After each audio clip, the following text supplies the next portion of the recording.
ইবনুল কাইয়্যিম রাহিমাহুল্লাহ বলেছেন, উনি একজন বড় আলেম ছিলেন, বড় মুজাদ্দিদ, যার সমপর্যায়ের আলেম এখন খুঁজে পাওয়া দুষ্কর। ইবনে তাইমিয়া রাহিমাহুল্লাহর ছাত্র। তিনি বলেছেন, কিছু কিছু হালাল কাজ আছে যেগুলো মানুষের অন্তরকে মেরে ফেলে। কিছু হালাল কাজ আছে যেগুলোর অতিরিক্ততা মানুষের অন্তরকে মেরে ফেলে।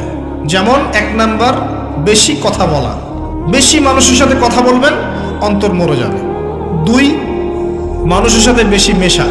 বেশি বেশি মানুষের সাথে মিশবেন, আপনি মানুষের দ্বারা প্রভাবিত হবেন। আর বেশিরভাগ মানুষ যেহেতু অজ্ঞ হবে এবং খারাপ হবে, আপনার ভিতরে খারাপই ঢুকে যাবে। 3 নাম্বার, বেশি খাওয়া। যারা বেশি খায় এদের কলব মরে যায়। তারপর তিনি বলেছেন, বেশি ঘুম অন্তর মেরে ফেলবে। আরেকটা কথা বলেছেন, বেশি স্ত্রী সহবাস।